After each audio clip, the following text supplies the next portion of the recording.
Hello guys, ഇപ്പം ഞാൻ സ്ലൊവേനിയയിലെ കുറച്ച് വീഡിയോസ് ഒക്കെ ചെയ്യുന്നത് കൊണ്ട് തന്നെ കുറച്ചധികം എൻക്വയറീസ് വരാറുണ്ട് ഇവിടുത്തെ യൂണിവേഴ്സിറ്റികളെ പറ്റി. അതുപോലെ തന്നെ ഇവിടുത്തെ living expense, part time job, അങ്ങനെ കുറേ എൻക്വയറീസ് ഒക്കെ വരാറുണ്ട്. സോ എനിക്ക് പറയാനുള്ളത് എന്തെന്ന് വെച്ചാൽ, നിങ്ങളൊരു യൂണിവേഴ്സിറ്റിയിൽ അഡ്മിഷൻ എടുക്കുന്നതിന് മുമ്പ് തന്നെ ആ കോളേജിനെ പറ്റി തിരക്കുക. അല്ലാതെ അഡ്മിഷൻ എടുത്തതിന് ശേഷം ആയിരിക്കരുത് നിങ്ങൾ അതിനെപ്പറ്റി തിരക്കേണ്ടത്. അയ്യോ, ഓഫർ ലെറ്റർ വന്നല്ലോ, ഫീസ് അടച്ചല്ലോ, ഇനി എന്ത് ചെയ്യും, അങ്ങനെയുള്ള കുറേ കാര്യങ്ങൾ ഞാൻ കേൾക്കാറുണ്ട്. ഓരോ ഇൻസ്റ്റിറ്റ്യൂട്ട് തിരഞ്ഞെടുക്കുമ്പം എന്താണ് അവര് ഇങ്ങനെ ഡൗട്ട്സ് ഒക്കെ ചോദിക്കുമ്പം എന്റേതായിട്ടുള്ള കുറച്ച് കാര്യങ്ങൾ ഞാൻ പറഞ്ഞു കൊടുക്കുക. അതായത് എനിക്ക് അതിനെപ്പറ്റി അറിയാവുന്ന കുറച്ച് കാര്യങ്ങൾ. അപ്പൊ അവർ പറയും, അയ്യോ ഇനി എന്ത് ചെയ്യും, ഓഫർ ലെറ്റർ കിട്ടിയല്ലോ, പൈസ അടച്ചല്ലോ. സോ ഇതൊക്കെ ഒഴിവാക്കാൻ നിങ്ങൾ അഡ്മിഷൻ എടുക്കുന്നതിന് മുമ്പ് തന്നെ ഇതിനെപ്പറ്റിയൊക്കെ എൻക്വയറി നടത്തുക. അതാണ് നിങ്ങൾ ആദ്യം ചെയ്യേണ്ടത്. അല്ലാതെ നിങ്ങൾ എല്ലാ പ്രോസസ്സിങ്ങും സ്റ്റാർട്ട് ചെയ്ത് പകുതി എത്തുമ്പോഴായിരിക്കരുത് ആ കോളേജിനെ പറ്റി അന്വേഷിച്ചിറങ്ങേണ്ടത്. പിന്നെ ഇപ്പം നമ്മൾ പലരും ഇങ്ങോട്ട് വരുന്നത് പല ഏജൻസി മുഖേനയായിരിക്കും. സോ ഓരോ ഏജൻസിക്കാരും ഓരോ ആൾക്കാരോടും പറയുന്നത് എന്താണ് ഓരോ രീതിയിലായിരിക്കും. അവർ പറയുന്നത് 100% ഫേക്ക് ആണെന്നൊന്നും ഞാൻ പറയണില്ല, അതിൽ സത്യമുണ്ട്. പക്ഷേ നിങ്ങൾ വന്നിട്ടുള്ള കുറച്ച് ആൾക്കാരോട് ചോദിക്കുക. ഇപ്പം ചില ഏജൻസീസ് എന്താണ് കൂടുതൽ ബിൽഡപ്പ് കൊടുക്കും. ഈ നിങ്ങൾക്ക് അവിടെ ചെന്നാൽ കോളേജ് വരെ നിങ്ങൾക്ക് പാർട്ട് ടൈം ജോലി സെറ്റ് ചെയ്ത് തരും, സ്റ്റേ ബാക്ക് ഉണ്ടാവും, ഭയങ്കര വലിയൊരു കൺട്രിയാണ് UK, കാനഡ പോലൊരു കൺട്രിയാണ് സ്ലൊവേനിയ. സോ കുറേ ബിൽഡപ്പ് തരും. അതുകൊണ്ട് നിങ്ങൾ 100% ട്രസ്റ്റ് ചെയ്യേണ്ട. ഇപ്പം ചില ഏജൻസീസ് ഒക്കെ എന്താണ് കറക്റ്റ് കാര്യങ്ങളായിരിക്കും പറയുക, ഒരുപാട് ബിൽഡപ്പ് ഒന്നും കൊടുക്കാതെ.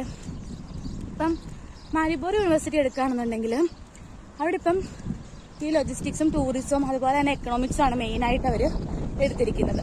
സോ അവിടെ സ്റ്റേ ബാക്ക് എന്ന് പറയുന്നത് ശരിക്കും അവർ സ്റ്റേ ബാക്കായിട്ടല്ല പറയണത്.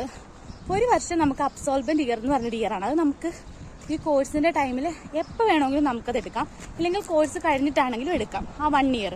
പിന്നെ 9 മാസം നമുക്ക് ജോബ് സീക്കിംഗ് ടൈമായിട്ട് തരുന്നതാണ്. ഇങ്ങനെ നടന്നുകൊണ്ട് സംസാരിച്ചിട്ട് എനിക്ക് കിതയ്ക്കണു ഗൈസ്. അപ്പം നമുക്ക് സ്റ്റേ ബാക്ക് എന്നത് പറയാൻ പറ്റില്ല. ഈ 1 ഇയർ 9 മന്ത് എന്ന് പറയുന്നത് 1 ഇയർ നമുക്ക് ഈ പഠിക്കുന്ന ടൈമിൽ എപ്പോൾ വേണമെങ്കിലും നമുക്ക് എടുക്കാവുന്ന ഒരു ടൈമാണ്. അതിന് അബ്സോൾവെന്റ് ഇയർ എന്നൊക്കെയാണ് പറയാറ്. സോ പിന്നുള്ളത് 9 മാസമാണ്. അത് നമുക്ക് ജോബ് സീക്കിംഗ് ടൈമായിട്ട് തരുന്നതാണ്. അല്ലാതെ സ്റ്റേ ബാക്ക് എന്ന് പറഞ്ഞ് എന്താണ് അങ്ങനെ ഒരു ഇതില്ല. പിന്നെ കോഴ്സ് എന്ന് പറയുമ്പോൾ എന്താണ് ഭയങ്കര ടഫ് ഒന്നുമല്ല. നമ്മുടെ നാട്ടിലെ അപേക്ഷിച്ച് നോക്കുമ്പോൾ ഇവിടുത്തെ എക്സാം ഒക്കെ ഭയങ്കര ഈസിയാണ്. ഈസി ആയിട്ട് പാസ്സായി പോകാവുന്നതേ ഉള്ളൂ. നമ്മളൊന്ന് മനസ്സ് വെച്ചാൽ എന്താണ് ഈസി ആയിട്ട് പോകാവുന്നതേ ഉള്ളൂ. ഈ എക്കണോമിക്സിന്റെ ഫാക്കൽറ്റി മെയിൻ ആയിട്ടുള്ളത് മാരിബോർ സെന്ററിലാണ്. പിന്നെ ലോജിസ്റ്റിക്സിന്റെ ആണെങ്കിൽ സെലിയയിലാണ്. ടൂറിസത്തിന്റെ തരുന്നത് ലുബ്ലിയാനയിലാണ്. നമ്മുടെ ഈ മെയിൻ യൂണിവേഴ്സിറ്റി എന്ന് പറയുന്നത് മാരിബോറാണ് സ്ഥിതി ചെയ്യുന്നത്. സോ നമ്മൾ അവിടെ ആയിരിക്കത്തില്ല നമ്മുടെ ക്ലാസ്സസ് ഒക്കെ നടക്കുന്നത്. ഓരോ ഫാക്കൽറ്റിക്കും ഓരോ ഫാക്കൽറ്റി ആയിട്ട് തിരിച്ചിട്ടാണ് ഓരോരോ കോഴ്സും റൺ ചെയ്ത് പോകുന്നത്.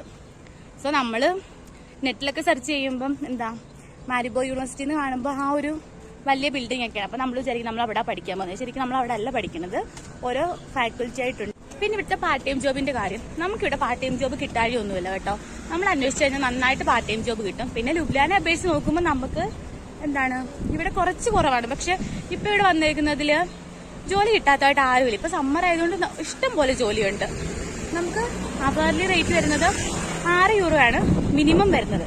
അതിൽ കൂടുതലൊക്കെ കിട്ടുന്നത് ഒത്തിരി പേരുണ്ട് കേട്ടോ. ലുബ്ലിയാനെ ചെന്നാൽ ഒരു 0.1 അതായത് 1 യൂറോ ഒക്കെ കൂടുതലാണ് കിട്ടുന്നത്. ഇനി ഇവിടുത്തെ ലിവിങ് എക്സ്പെൻസസ് എന്ന് പറയുന്നത് മാക്സിമം പോയാൽ കഴിഞ്ഞ ഒരു 100 യൂറോ പോലും ആകില്ല ഒരാൾക്ക് നമ്മുടെ ചെലവ്. പിന്നെ റെന്റ് വരുന്നത് നമുക്ക് വളരെ സിമ്പിൾ ആയിട്ട് നോക്കുകയാണെങ്കിൽ 190 കിട്ടും. കുറച്ചും കൂടി ഫെസിലിറ്റീസ് ഒക്കെ നോക്കി പോയാലേ കുറച്ചു റെന്റൊക്കെ കൂടത്തുള്ളൂ. സോ നമുക്ക് താമസിക്കാൻ വളരെ ഭയങ്കര സൗകര്യമായിട്ടുള്ള സ്ഥലമാണ് ഇവിടെ മാരിബോർ എന്ന് പറയുമ്പോൾ. പിന്നെ ഭയങ്കര കാമാണ് ഇവിടെ, നല്ല കാറ്റുണ്ട് ഗൈസ്, അതിന് ഒടുക്കത്തെ വെയിലുണ്ട്. പിന്നെ UK, കാനഡ പോലൊന്നും അല്ല ഇത്, ഒരു ഇംഗ്ലീഷ് സ്പീക്കിംഗ് കൺട്രി അല്ല. സോ അതിന്റേതായ കുറെ പോരായ്മകളൊക്കെ ഈ രാജ്യത്തിനുണ്ട്. നമുക്ക് മാത്രമേ ഉള്ളൂ കേട്ടോ ആ പോരായ്മകളൊക്കെ. ഇവിടെ ഉള്ളവർക്ക് ആ പോരായ്മയൊന്നും ഇല്ല. അപ്പം നമുക്ക് കുറച്ച് സർവൈവ് ചെയ്ത് പോകാൻ കുറച്ച് ബുദ്ധിമുട്ടായിരിക്കും, പക്ഷെ നമുക്ക് മാനേജ് ചെയ്യാവുന്നതേ ഉള്ളൂ. ശരിക്കും ജർമ്മനിയിലോട്ടൊക്കെ വരുന്നത് പോലെ വന്നാൽ മതി സ്ലൊവേനിയയിലോട്ടും. അവിടെയും ലാംഗ്വേജ് വേണം, ഇവിടെയും ലാംഗ്വേജ് വേണം. അല്ലാതെ ഒത്തിരി ഒരു ആദ്യമേ ഇങ്ങോട്ട് വരുമ്പോൾ ഒരുപാട് എക്സ്പെക്ടേഷൻ ആയിട്ടൊന്നും വരാതിരിക്കുക. അതായത് UK കാനഡ പോലെയാണ് പെട്ടെന്ന് റിച്ച് ആവാം, അങ്ങനെ ഒരു എക്സ്പെക്ടേഷൻ വെക്കാതിരിക്കുക. എക്സ്പെക്ടേഷൻ ഇല്ലെങ്കിൽ ഈ സ്ഥലം സൂപ്പറാണ്. എനിക്ക് ഈ സ്ഥലം ഭയങ്കര ഇഷ്ടമാണ്. എന്നെ കൊണ്ട് പറ്റുന്ന രീതിയിൽ എനിക്ക് ഏൺ ചെയ്യാൻ പറ്റുന്നുണ്ട്, ഫീസ് അടയ്ക്കാൻ പറ്റുന്നുണ്ട്. സോ നമുക്കിവിടെ വന്ന് ഫസ്റ്റ് ഒരു ജോലി കണ്ടുപിടിക്കാം. അത് ഇച്ചിരി പ്രയാസമാണ്. എന്നാൽ പക്ഷെ നമ്മളൊന്ന് മെനക്കെട്ട് ഇറങ്ങിക്കഴിഞ്ഞാൽ കിട്ടാത്തായിട്ടൊന്നുമില്ല. നമ്മൾ മലയാളികളല്ലേ, എന്തായാലും കിട്ടും. സോ ഈ രാജ്യം സൂപ്പർ രാജ്യമാണ്. പിന്നെ നിങ്ങൾ ഏജൻസിക്കാർ പറയുന്നത് 100% ട്രസ്റ്റ് ചെയ്യേണ്ടതേ ഉള്ളൂ. പക്ഷെ അവർ പറയുന്നത് വലിയ എന്താണ് പറയുന്നത് എല്ലാം സത്യലാഴിയൊന്നും ഇല്ല. കുറച്ച് ഏജൻസികളൊക്കെ ഒഴിച്ചു കഴിഞ്ഞാൽ ഏകദേശം എല്ലാ ഏജൻസികളും അത്യാവശ്യം ഇവിടെ ഉള്ള കാര്യങ്ങളൊക്കെ തന്നെ പറയാറ് കേട്ടോ. പിന്നെ ഫേക്കായിട്ടുള്ള കുറച്ച് ഏജൻസികളൊക്കെ അടച്ചു പൂട്ടിയിട്ടുണ്ട്. ഇപ്പോഴുള്ള ഏജൻസികളൊക്കെ കുഴപ്പമില്ല. പിന്നെ കോഴ്സ് സ്ലൊവേനിയയിൽ മാരിപ്പോർ യൂണിവേഴ്സിറ്റിയിൽ ലോജിസ്റ്റിക്സും എക്കണോമിക്സും അതുപോലെ തന്നെ ടൂറിസം മാത്രമേ ഉള്ളൂ. പിന്നെ ഇപ്പം അല്ലാതെ കുറച്ച് യൂണിവേഴ്സിറ്റീസ് ഒക്കെ വന്നിട്ടുണ്ട്. അൽമ മാറ്റർ, ലുബ്ലാന യൂണിവേഴ്സിറ്റി, സാസ് എറുഡിയോ. പക്ഷേ ഈ സാസ് എറുഡിയോയെ പറ്റി എനിക്കറിയില്ല. അൽമ മാറ്റർ എന്ന് പറയുന്നൊരു ഇൻസ്റ്റിറ്റ്യൂട്ട് ഉണ്ട്, അത് ഓൾറെഡി എക്സിസ്റ്റഡ് ആണ് ഇവിടെ.